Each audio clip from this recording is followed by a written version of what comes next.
Welcome friends. அமேசான்லேருந்து பில் ஸ்கில் ட்ரில்லிங் மிஷின் வாங்கியிருந்தோம். இது அன்பாக்சிங். நான் ஒரு பேக்கோடு வாங்கியிருந்தேன். பட் இந்த பேக் வந்து ஷார்ட்டன்ற ஒரு பிராண்டு, ஆல் ஷார்ட்டட். பட் இந்த பேக் சைஸ் ரொம்ப சின்னது தான். மேபி நான் சைஸ் ஒழுங்காக பார்க்காம வாங்கிட்டேன். இந்த மிஷினே அதில் ஒழுங்காக வைக்க முடியறதில்ல. பேக்கேஜிங் வழக்கமாக நீட்டாக பண்ணியிருந்தாங்க. நான் சொன்னேன் இல்லையா, பேக் ரொம்ப குவாலிட்டியாக தான் இருக்குது. பட் எனக்கு இது வந்து சைஸ் செட் ஆகலை. ரொம்ப பிகினராக இருக்கிறவங்க, சின்ன சின்ன பொருள் டூல்ஸ் போட்டு வச்சுக்கிறவங்களுக்கு இது சூட் ஆகும். நல்லா குவாலிட்டியான பேக்கு தான். பட் கம்பார்ட்மெண்ட் நல்லா இருக்குது. பட் எனக்கு வந்து இப்போ செட் ஆகலை. மற்றபடி நல்லா இருக்குது பேக்கு. ஸ்டிச்சிங்லாம் நல்லாவே கொடுத்துருந்தாங்க. உள்ள எக்ஸஸ் கம்பார்ட்மெண்ட், ஷோல்டரில் மாட்டுறதுக்கு ப்ளஸ் கையில் எடுத்துகிட்டு போகிறதுக்கு எல்லாமே க்ரிப்போடு இருக்குது.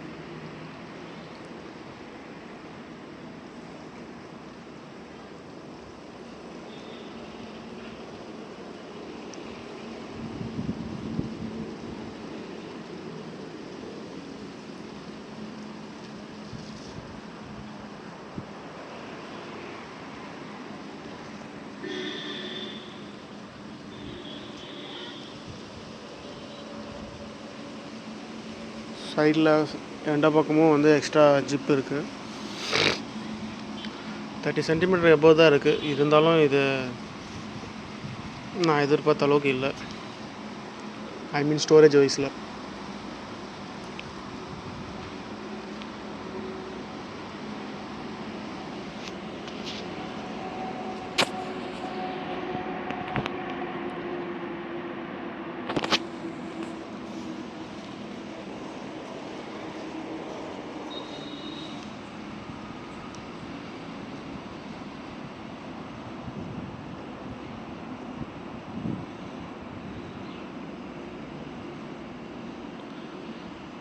இந்த அட்டைப்பொட்டிலே எல்லா ஸ்பெசிஃபிகேஷனும் மென்ஷன் பண்ணியிருக்காங்க.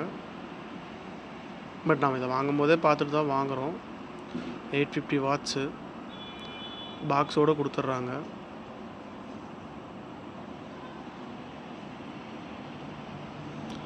நான் போஸ் தான் ட்ரை பண்ணலான்னு நினச்சேன். பட் இது கொஞ்சம் ப்ரைஸ் அதிகமாக இருந்தனால சரி பில்டு ஸ்கில் எப்படி இருக்கும் அப்படின்னு செக் பண்ணுறதுக்காக வாங்கினேன். வழக்கமாக யூசர் மேனுவல் அவங்களே வந்து STS பிட்டு கொடுத்துட்றாங்க. பிட்டு நல்லாவே இருந்துச்சு. ஃபஸ்ட் டைம் கொடுத்தனால க்ரீஸ் அப்ளை பண்ணியிருந்தாங்க.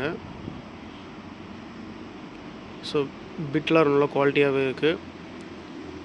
இது வீடியோ அப்லோட் ஆகிறதுக்கு முன்னாலே நான் ஒரு 1 வீக் மேலே யூஸ் பண்ணிட்டேன். யூஸ் பண்ணதுக்கப்புறமா தான் அந்த வீடியோவே வரும்.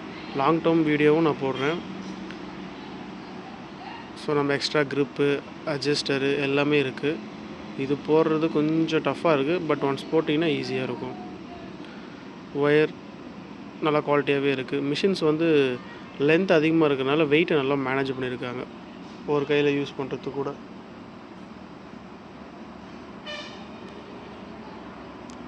இந்த மிஷினில் என்ன இன்னொரு அட்வான்டேஜ்னால் 4 ஆப்ஷன்ஸ் கொடுத்துருப்பாங்க. அந்தந்த மோடுக்கு ஏற்ற மாதிரி ஃபார்வர்ட் பேக்வேர்டு ஆப்ஷன் இருக்குது. அது இல்லாமல் நம்ம வந்து ஸ்பீட் அட்ஜஸ்ட் பண்ணிக்கலாம். நம்ம மிஷினை வந்து அழுத்தும் போது என்ன ஸ்பீடில் செட் பண்ணியிருக்கோமோ அந்த ஸ்பீடுக்கு மட்டும் தான் வந்து ட்ரில் ஆகும். சும்மா ஃபுல் ஸ்பீடை வந்து நம்மளால் எல்லாத்துக்கும் யூஸ் பண்ணணும்னு அவசியம் இல்லை. ப்ளஸ் பண்ணி மைனஸ் பண்ணி நம்ம வந்து அட்ஜஸ்ட் பண்ணி வச்சிடலாம். ஸோ ஒவ்வொரு மோடுக்கு ஏற்ற மாதிரி நம்ம இதை வந்து லாக் பண்ணி வச்சுக்கலாம். ரன்னிங்கில் இந்த மாதிரி யூஸ் பண்ணக்கூடாது. மிஷின் ஆஃபில் இருக்கும்போது தான் ஒவ்வொரு மோடும் சேஞ்ச் பண்ணணும். நான் இதை பவரில் கொடுக்குறேன். இப்போது பவர் கார்டு நல்லாயிருக்கு. பட் நாம் இது இப்படியே யூஸ் பண்ண மாட்டோம். ஏன்னா இந்த எட்ஜஸ் ஒயர் ரொம்ப குட்டிஸாக இருக்கிறனால இது கட் பண்ணிட்டு நம்ம எக்ஸ்ட்ரா லாங்கு தான் போட போகிறோம். பட் இனிஷியலாக வரும்போது நல்லாயிருக்கு.